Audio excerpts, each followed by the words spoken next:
Okay, joining us now to have his say on Lionel Messi's move to the French capital is former PSG and Spurs winger, it's David Ginola. Are you there? Good morning, David. David. Good morning, guys. Good morning. How are you? Let's talk about jealousy. Is that the case, David? Do you think the envy around the world of football is that PSG have got this deal put together? I don't really know about that.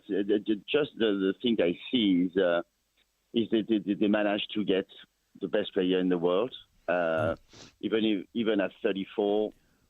I heard about all the different comments on that, and I think some are right, some are wrong.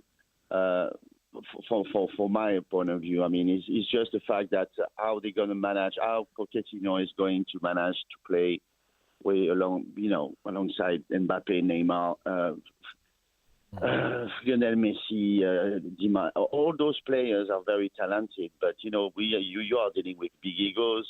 The dressing room is very important, and if you want to win trophies, you know more than me that you win trophy in the dressing room, and if you manage to get the dressing room right, I mean, you get trophies at the end.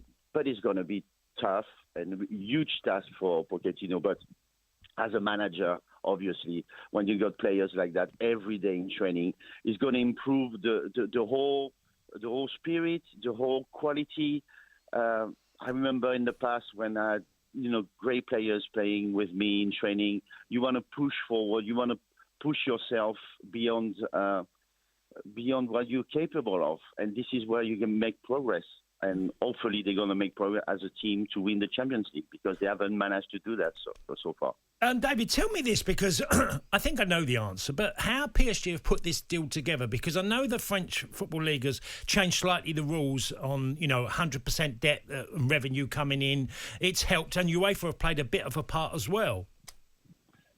They got the money, Cass. They got the money.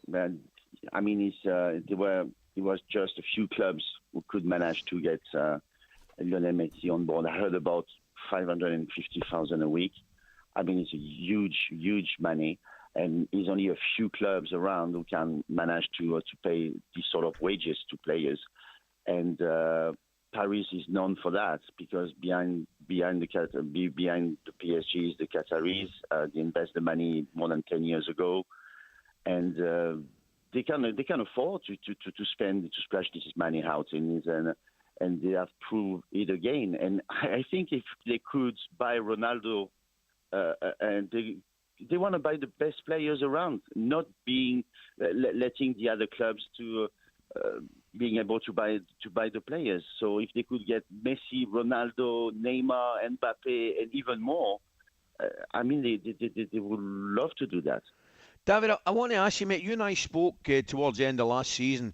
I was watching La Liga. I really enjoyed the title race, and it was a remarkable achievement for Leo winning that. But I'm guessing with the signing of Ramos and Messi and people like that, Ronaldo, do the French, particularly the Paris fans, think that the league should be an automatic this year, and it's the Champions League that's obviously the holy grail for PSG?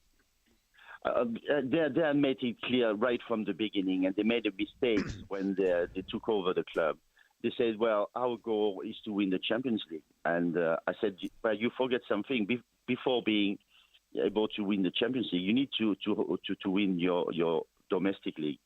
And this is the step by step you build the club, and this is how you do it. You don't have to do the things wrong. But at the moment, League One is getting better, but it's so different. If you look at Paris, it's a huge club. You have massive players, and alongside those clubs, you have nothing, but you have is very, very, very less than that. So we need to have a few clubs like Marseille, like Monaco, like Bordeaux and Lyon, who can manage to reach that sort of level that Paris achieved in the last few years in terms of players, to improve the entire league compared to the Premier League.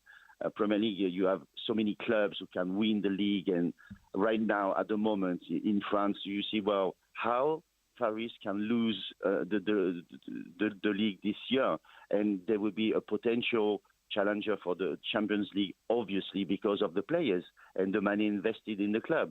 So I'm not really.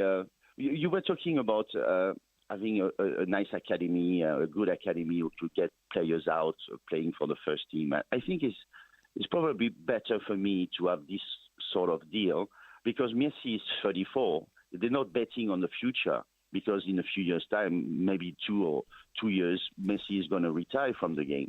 And the question I've been asked to me is, well, compared to Grealish signing for Manchester City is probably more looking at the future because he's a 10 years potential deal looking forward. And Messi at 34 is a very short period of time.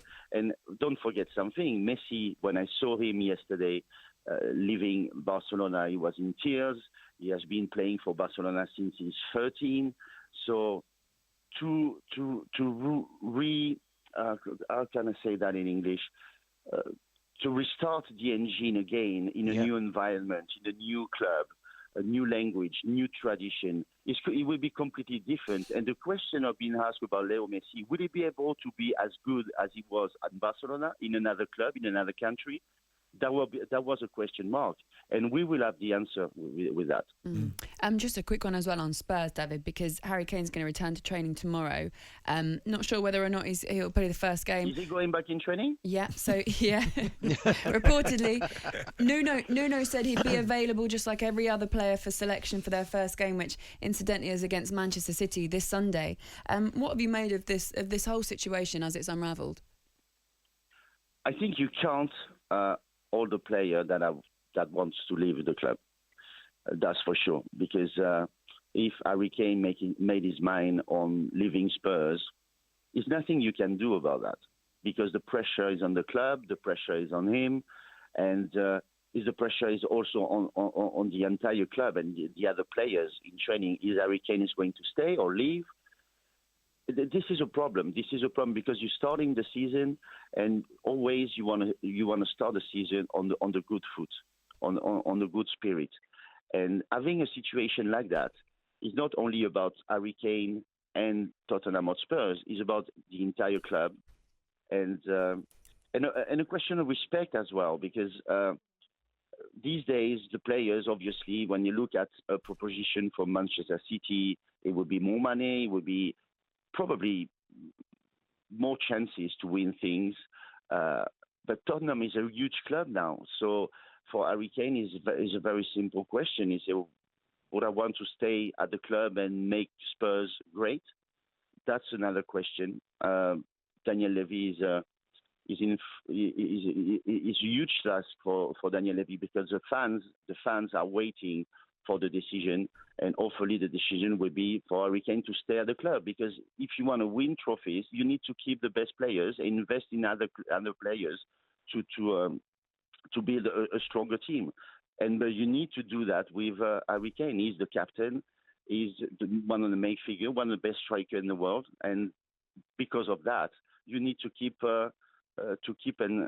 Harry Kane happy at the club. And for that, you have to spend money. And this is very simple, actually.